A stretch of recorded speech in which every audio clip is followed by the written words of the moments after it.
ವಿದ್ಯುಮಾನ್ ಕಮಿಟಿಯ ಈ ಒಂದು ಶುಭ ಸಮಾರಂಭದ ಒಂದು ಶುಭ ವೇಳೆಯಲ್ಲಿ ವೇದಿಕೆಯ ಮೇಲೆ ಆಸೀನರಾಗಿರುವಂತಹ ಸನ್ಮಾನ್ಯ ಶ್ರೀ ಆರಿಫ್ ಸಾಹೇಬ್ರೆ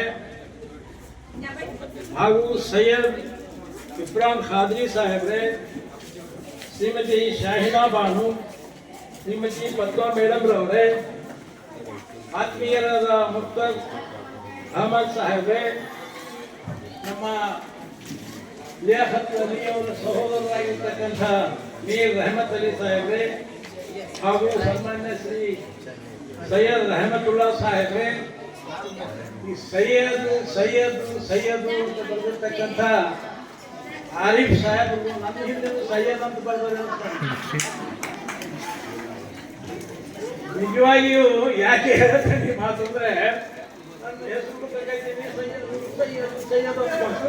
ಸೈಯದ್ ಅಮ್ಮಯ್ಯ ತಾತ ಆ ಒಂದು ಏನು ಇದು ಆತ್ಮೀಯ ಬಂಧನ ಏನಿದೆ ಬಹಳಷ್ಟು ಹೇಳಿದ್ರು ಶಾಹಿದಮ್ಮ. ಹಾಗೆ ಮೊದಲೇ ಸಮಾಜ ಕಲ್ಯಾಣ ಇಲಾಖೆಯ ಅಧಿಕೃತ ಅಧಿಕಾರಿ ಅವ್ರು ಹೇಳ್ತಕ್ಕಂಥದ್ದು ಬಹಳಷ್ಟು ಇತ್ತು, ಆದ್ರೆ ಸಮಯ ಬಹಳ ಆಗಿತ್ತು. ಕಾರ್ಯಕ್ರಮ 10 ಗಂಟೆಗೆ ಪ್ರಾರಂಭ ಆಗಬೇಕಾಗಿತ್ತು. ಕಾರ್ಯಕ್ರಮ ಅದೇನೋ ಕಾರಣಾಂತರಗಳಿಂದ ಗಯಾಸ್ ಬಂದ ಓಟ ತಗೋತೈತೆ. ಈ ನಿಟ್ಟಿನಲ್ಲಿ ಪತ್ರಿಕಾ ಬಳಗದವರು ಯಾರಾದ್ರೂ ಅವರು ಕ್ಷಮಿಸಬೇಕು. ಪತ್ರಿಕಾ ಸ್ನೇಹಿತರೆ, ಮುದ್ದು ಮಕ್ಕಳೇ, ಅಕ್ಕ ತಂಗಿಯರೇ, ನಿಮ್ಮನ್ನೆಲ್ಲ ಹೇಳ್ಬೇಕಾಗಿತ್ತು, ಆಗಬೇಕು ಏಟ್ನೂರು ಬಿಡ್ಲಿಕ್ಕಿಲ್ಲ. ಇಂತಹ ಒಂದು ಪವಿತ್ರ ಸಂದರ್ಭದಲ್ಲಿ ಬಹಳಷ್ಟು ಮಾತಾಡೋದು, ಬಹಳಷ್ಟು ವಿಷಯಗಳನ್ನು ಮಾತಾಡೋದು. ಮೆಹಂದಿ ಅಂದ್ರೆ ಏನು? ಅದೊಂದು ಸಂಸ್ಕೃತಿ, ಅದೊಂದು ಸಂಸ್ಕಾರ, ಅದೊಂದು ಸಂಸ್ಕರಣೆ. ಸಂಸ್ಕೃತಿ, ಸಂಸ್ಕಾರ, ಸಂಸ್ಕರಣೆಗಳ ಸಮ್ಮಿಲನವೇ ಮೆಹಂದಿ.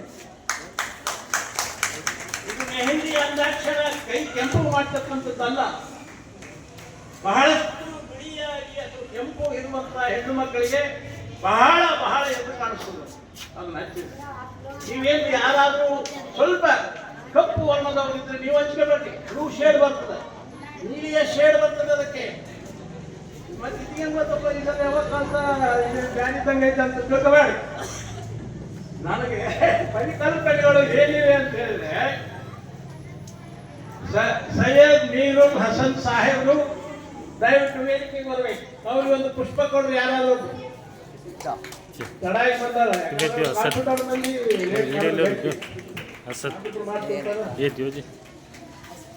ಈ ಒಂದು ವಿಚಾರ. ಮೆಹಂದಿ ಅಂದ್ರೆ ನಾನೀಗ ಈಗಾಗಲೇ ಹೇಳಿದಂತೆ ಸಂಸ್ಕೃತಿ, ಸಂಸ್ಕಾರ, ಸಂಸ್ಕರಣೆಗಳ ಸಮ್ಮಿಲನ ಅಂತ ಹೇಳಿದೆ. ಇದಕ್ಕೆ ಇತಿಹಾಸ ಬೇಕಲ್ಲ. ಆರಿಫ್ನೇ ಹುಡುಕಿಕೊಟ್ಟ ಮತ್ತು 4 ಅಡಿ 30 ಇಂಚ್ ಇದೆ, 3 ಇಂಚ್. ಈಗ ವ್ಯಕ್ತಿ ಅದು ಎಷ್ಟು ಎಷ್ಟು ನನಗೆ ಗೊತ್ತಿಲ್ಲ. ಈ ಅಂಜುಮನ್ ಕಮಿಟಿಯನ್ನ ಗಗನಕ್ಕೆ ಏರಿಸಿದ ಎತ್ತರದ ವ್ಯಕ್ತಿ ಅಂಜುಮನ್. ಉಚಿತವಾಗಿ ನೀಡತಕ್ಕಂಥ ಎಲ್ಲ ಸೌಲಭ್ಯಗಳು ಬಹಳಷ್ಟು. ನನಗೂ ಕೂಡ ಸ್ವಲ್ಪ ಬೇರೆ ಬೇರೆ ಕೆಲಸದಲ್ಲಿ ಕೂಡ ಒತ್ತಾಗಿದೆ. ಆದ್ರೂ ಕೂಡ ಸಮಾನವಾಗಿ ನಾವು ಹೇಳೋದಾದ್ರೆ ಇದಕ್ಕೆ 5000 ವರ್ಷಗಳ ಇತಿಹಾಸ ಇದೆ. It is an history. ರಾಜ ಮಹಾರಾಜರ ಕಾಲದಿಂದ ಬಂದಿರತಕ್ಕಂಥ ಒಂದು ವಿದ್ಯಾ ಸಂಸ್ಕರಣ ಇದು. ಈಗಿಂದಲ್ಲ. ರಾಜಸ್ಥಾನದಲ್ಲಿ, ನಮ್ಮ ಇಂಡಿಯಾದಲ್ಲಿ ರಾಜಸ್ಥಾನದಲ್ಲಿ ಇದಕ್ಕೆ ಪ್ರಬಲವಾದ ಶಕ್ತಿ ಇದೆ.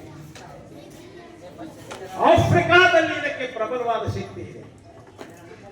Middle East of the world ಪ್ರಬಲವಾದ ಶಕ್ತಿ ಇದೆ. Therefore, we can divide it into 7 sections. Mehndi ಅಂದ್ರೆ ಬಹಳಷ್ಟು. 45 ನಿಮಿಷ ಕೇಳಿದ್ರು ಕೂಡ ಪದ್ಮ ಮೇಡಮ್, ನೀವು ಶಾಲೆ ಅಧ್ಯಾಪಕಿ ಹೇಳ್ತೀನಿ, 45 ನಿಮಿಷ ಕೊಟ್ಟರು ಕೂಡ ಹೇಳಲಿಕ್ಕಾಗಲ್ಲ. ಆದ್ರಿಂದ ಇಂತಹ ಒಂದು ಸಂಸ್ಕೃತಿ ಉಳ್ಳ ಮೆಹಂದಿಯನ್ನ ಯಾವಾಗ ಹಚ್ತಾರೆ ಅದನ್ನ ಸಂದರ್ಭಾನುಸಾರ, ಧಾರ್ಮಿಕ ಭಾವನೆಗಳ ಸಂದರ್ಭಗಳಲ್ಲಿ, ಮದುವೆ ಮತ್ತು ಇನ್ನಿತರ ಶುಭ ಸಂಸ್ಕಾರಗಳಲ್ಲಿ ಇವನು ಹಚ್ತಾರೆ. ಇವನು ಹಚ್ಚೋದ್ರಿಂದ ಇವತ್ತು ನಮ್ಮ ರೋಹಿಣಿ ಮೇಡಮ್ ಅವರು ಬಂದಿಲ್ಲ. ಅವ್ರು ಬಂದಿದ್ದು ಹೇಳ್ತಿದ್ದಾರೆ, ತಾಯಿಗೆ ಆರಾಮಿಲ್ಲ, ಬಹಳ ಅವ್ರಿಗೆ ನಾವು ಈ ಒಂದು ವೇದಿಕೆ ಮುಖಾಂತರ ಅವ್ರಿಗೆ ಆರೋಗ್ಯ ಸುಧಾರಿಸಿದೆ ಅಂತ ಕೇಳಿಕೊಳ್ಳುತ್ತಾ, ಇವತ್ತು ಏನಾಗಿದೆ, ಮೆಹಂದಿ ಹಚ್ಚೋದ್ರಿಂದ application of mehndi is nothing but maintenance of your nerve system under blood pressure.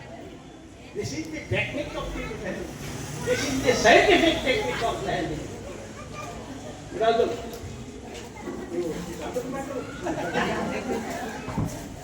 ಇಲ್ಲಿ ಇಂಥ ಒಂದು ಟೆಕ್ನಿಕ್ ಉಳ್ಳಂತ ಮೆಹಂದಿ ಹೇಗೆ ಅಂತ ಹೇಳಿದ್ರೆ, it creates love and affection between the couples.